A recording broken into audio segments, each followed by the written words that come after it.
Hey everyone, welcome to my studio.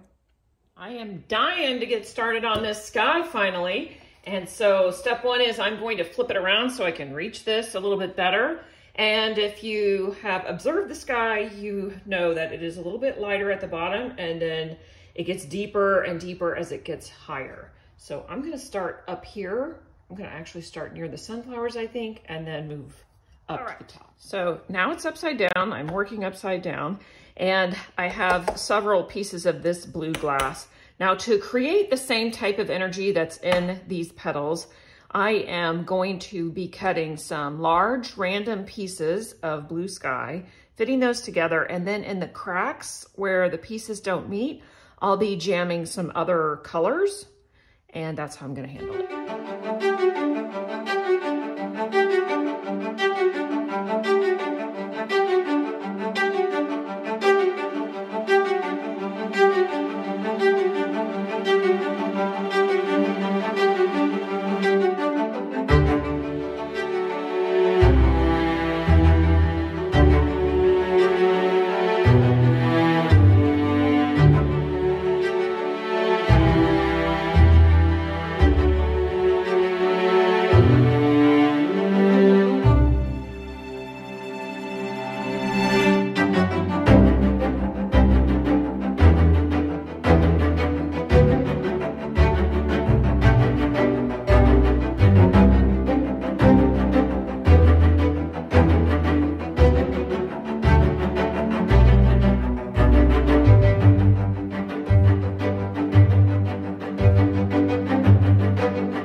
Stepping stone, and it is going to be the first in a series of 3 or maybe 4 stepping stones.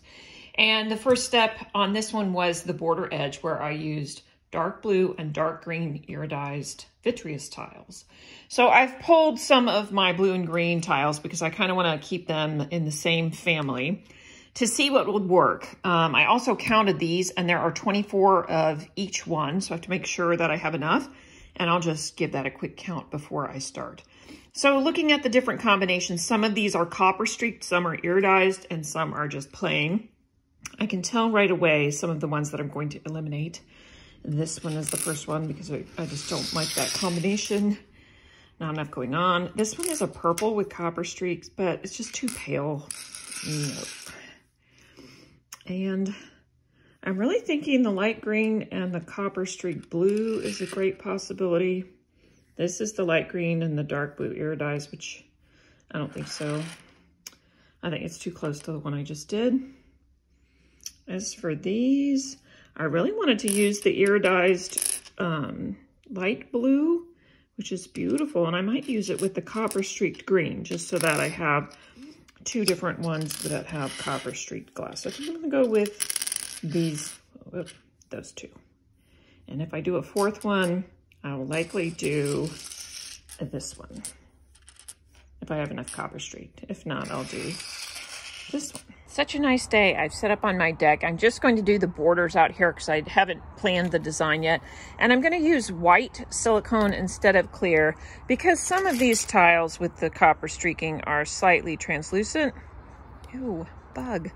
And yeah, so I'm using that. Before I get started though, I gotta share these flowers over here. They're absolutely gorgeous. Hold on. This one. I grew these from seed, but this one with the cabbage or the kale is just killing it.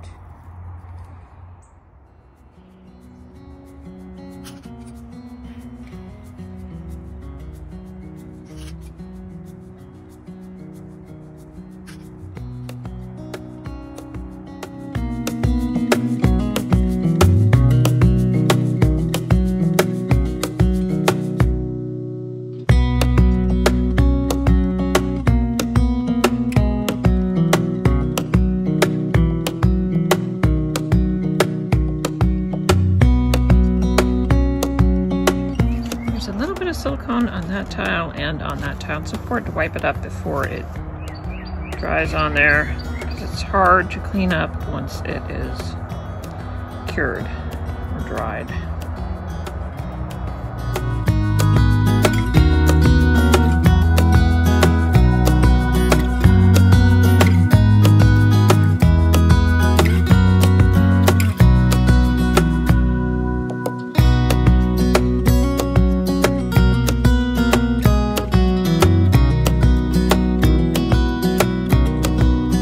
These two out pretty quickly, but I do have one word of caution, and that is that sometimes these vitreous tiles are chipped, so you have to be really careful and just examine them and make sure you don't use a chipped one. I can still use this in a different project, maybe where I cut it, but I don't want to use it for these where I want a whole piece that's not chipped. That's it. I've been working on the design for the stepping stone, and using the old-fashioned method with a compass and a ruler, I have made this flower pattern. And then that was so laborious, I decided to go to my computer and try making one with the Mandala Kit app that I have on my iPad. And I came up with this. And when I printed it, it was just a little bit too small. So this is what's so great about this. I printed a new one. I just made it a little bit bigger. And now it's much, much better. So I'm going to use these two designs. And some of the pieces, I think I might cut out the shape from glass, and the other I might piece. I haven't decided how I'm going to do it. On the stepping stone that I finished, the main petals I pieced, and then some of the leaves and stuff, I just cut out the shapes. But we'll see. I'll probably do a combination. But I want to keep it pretty simple, so this is what I'm going to go with.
Special treat. My oldest son, Maxwell, is coming over to work on a project that he's been thinking about for a while.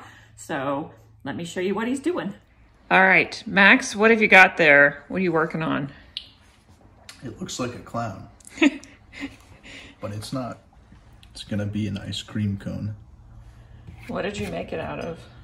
I got a little slice of Hydraband board topped with a little piece of two styrofoam pieces that I cut to fit together, and got some pieces that are going to become sprinkles, as well as the ice cream, the cone piece.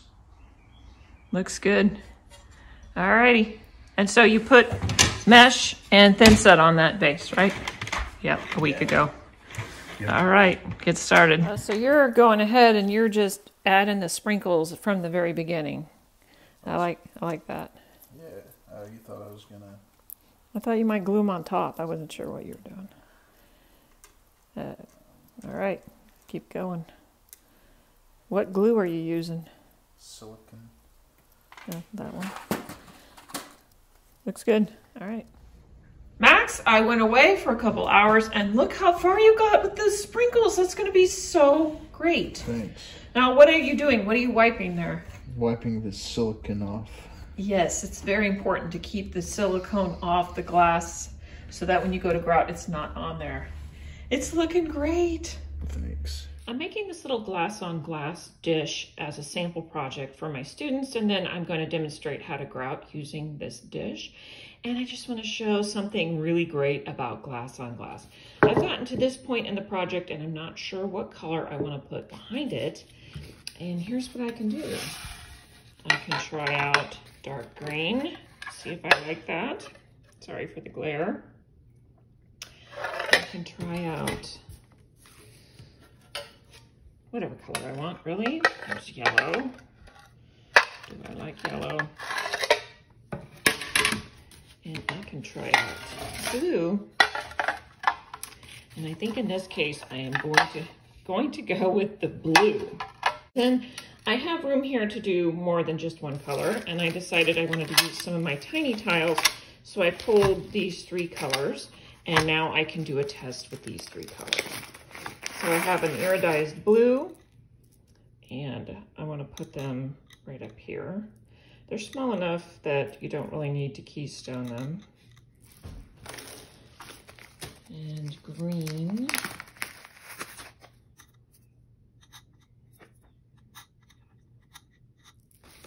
And white.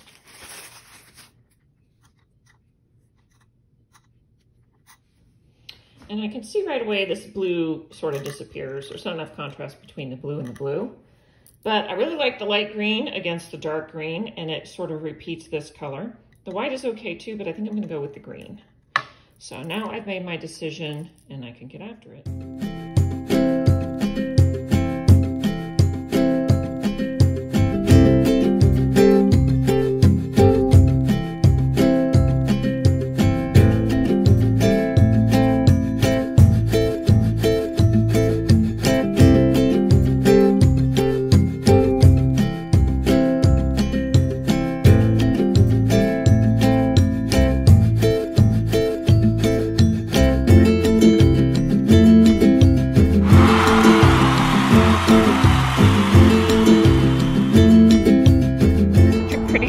Little project, very satisfying. Now I need to finish this stepping stone.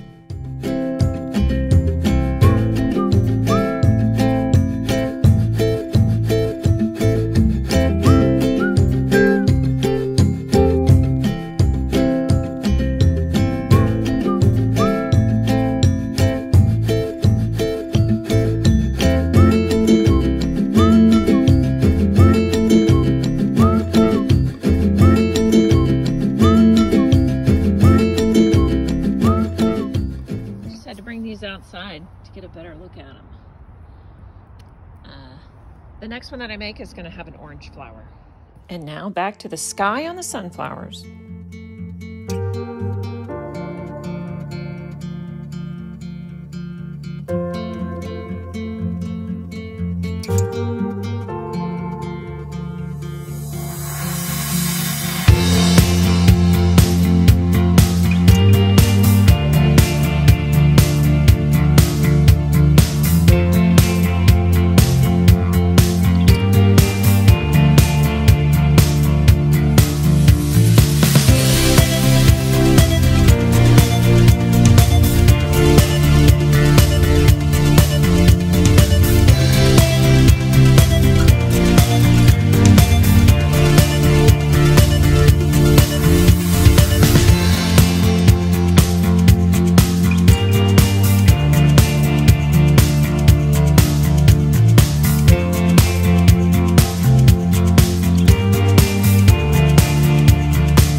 across the room, and it's really coming together. So I wanted to play up the colors that were in the main subject and to the sky and have that relationship between the two. And I've done that by using some oranges and some of the greens. Originally, I was gonna put yellows up there, but when I tried them, the contrast was just a little bit too much. And so I think I will limit it to the oranges and greens. It still looks blue from a distance because it is mostly blue. So there's just a few of those pops of color in there. And it's really coming along.